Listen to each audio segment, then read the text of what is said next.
किसी भी व्यक्ति को सावन सोमवार व्रत का फल तभी मिलता है अगर वो सावन सोमवार व्रत कथा को सुनता है या पढ़ता है। तो कथा को पूरा सुनिए। अगर आपकी कोई मन्नत पूरी नहीं हो रही या फिर तमाम प्रयासों के बावजूद आपको करियर में सफलता नहीं मिल रही या व्यक्तिगत जीवन में कोई परेशानी चल रही है, मसला कोई भी हो, दिक्कत कोई भी हो, परेशानी होने की बजाय आपको सावन सोमवार का व्रत करके यहाँ बताई गई कथा का पाठ करना चाहिए।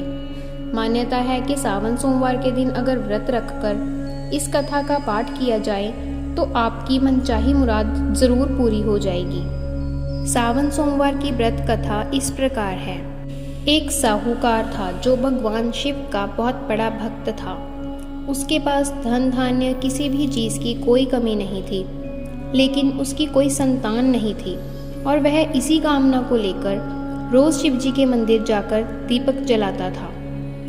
उसके इस भक्ति भाव को देखकर एक दिन माता पार्वती ने शिव जी से कहा कि प्रभु, यह साहूकार आपका बहुत बड़ा भक्त है, इसको किसी बात का कष्ट है तो आपको उसे अवश्य दूर करना चाहिए। शिव जी बोले कि हे पार्वती, इस साहूकार के पास पुत्र नहीं है, यह इसी बात से दुखी रहता है।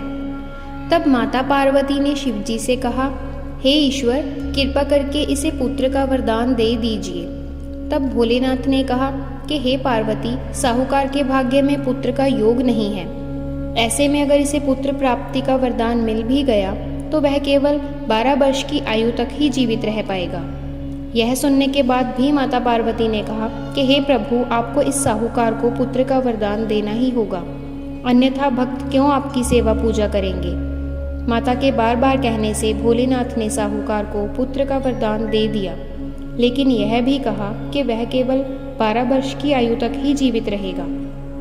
भगवान शिव ने ये सारी बातें साहूकार को सपने में आकर बताईं। इसीलिए साहूकार को ना तो खुशी हो रही थी ना ही दुख।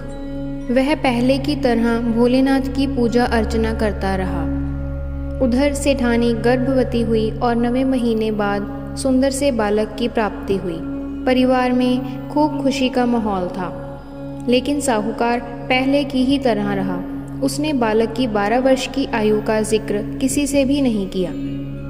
जब बालक 11 वर्ष की आयु में पहुंचा तो एक दिन साहूकार की सेठानी ने बालक के विवाह के लिए कहा। तो साहूकार ने कहा कि वह अभी बालक को पढ़ने के लिए काशी जी भेजेंगे।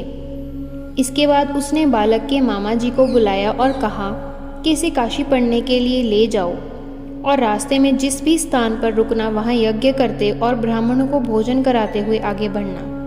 उन्होंने भी इसी तरह करते हुए आगे बढ़ना शुरू किया। रास्ते में एक राजकुमारी का विवाह था। जिससे उसका विवाह होना था वह एक आंख से काना था। तो उसके पिता ने जब अति सुंदर साहूकार के बेटे को देखा तो उसके मन में आया कि क्यों न इसे ही घोड़ी पर बिठा दिया जाए और शादी के सारे कार्य संपन्न कर लिए जाएं। तो उन्होंने मामा से बात करी और कहा कि इसके बदले में वह अथाह धन दौलत उन्हें देंगे। तो उसका मामा भी राजी हो गया।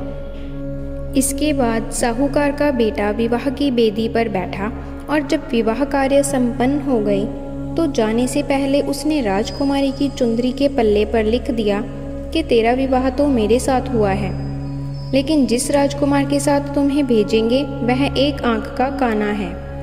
इसके बाद वह अपने मामा के साथ काशी के लिए निकल गया।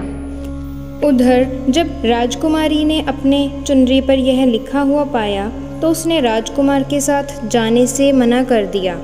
तो राजा ने भी अपनी पुत्री को बारात के साथ विदा नहीं किया। बारात वापस लौट गई। उधर मामा और भांजे काशी जी पहुंच गए थे। एक दिन जब मामा ने यज्ञ रचा रखा था और भांजा बहुत देर तक बाहर नहीं आया तो मामा ने अंदर जाकर देखा तो भांजे के प्राण निकल चुके थे। वह बहुत परेशान हुए, लेकिन सोचा कि अभी रोना पीटना बचाया तो ब्राह्मण चले जाएंगे और यज्ञ का कार्य अधूरा रह जाएगा। जब यज्ञ संपन्न हुआ तो मामा ने रोना पीटना शुरू किया। उसी समय शिव पार्वती उधर से जा रहे थे तो माता पार्वती ने शिव जी से पूछा, हे प्रभु, ये कौन रो रहा है। तभी उन्हें एहसास होता है कि यह तो भोलेनाथ के आशीर्वाद से जन्मा साहूकार का पुत्र है। तब माता पार्वती कहती हैं कि हे स्वामी, इसे जीवित कर दें, अन्यथा रोते रोते इसके माता पिता के प्राण निकल जाएंगे। तब भोलेनाथ ने कहा, हे पार्वती, इसकी आयु इतनी ही थी, सो वह भोग चुका है। लेकिन माँ के बार बार आग्रह करने पर भोलेनाथ ने उसे जीवित कर दिया। लड़का ओम नमः शिवाय करते हुए जी उठा और मामा भांजे दोनों ने ईश्वर को धन्यवाद दिया और अपनी नगरी की ओर लौट चले। रास्ते में वही नगर पड़ा और राजकुमारी ने उन्हें पहचान लिया। तब राजा ने राजकुमारी को साहूकार के बेटे के साथ बहुत सारे धन धान्य के साथ विदा किया। उधर साहूकार और उसकी पत्नी छत पर बैठे थे। उन्होंने यह प्रण कर रखा था कि यदि उनका पुत्र सकुशल वापस ना आया तो वह छत से कूदकर अपने प्राण त्याग देंगे। तभी लड़के के मामा ने आकर साहूकार के बेटे और बहू के आने का समाचार सुनाया, लेकिन वे नहीं माने। तो मामा ने शपथ पूर्वक कहा कि तब तो दोनों को विश्वास हो ही गया और दोनों ने अपने बेटे और बहू का स्वागत किया। उसी रात साहूकार को स्वप्न में शिवजी ने दर्शन दिए और कहा कि तुम्हारे पूजन से मैं प्रसन्न हुआ। इसी प्रकार जो भी व्यक्ति इस कथा को पढ़ेगा या सुनेगा, उसकी सारे दुख दूर हो जाएंगे और उसकी सारी मनोकामनाएं पूरी होंगी।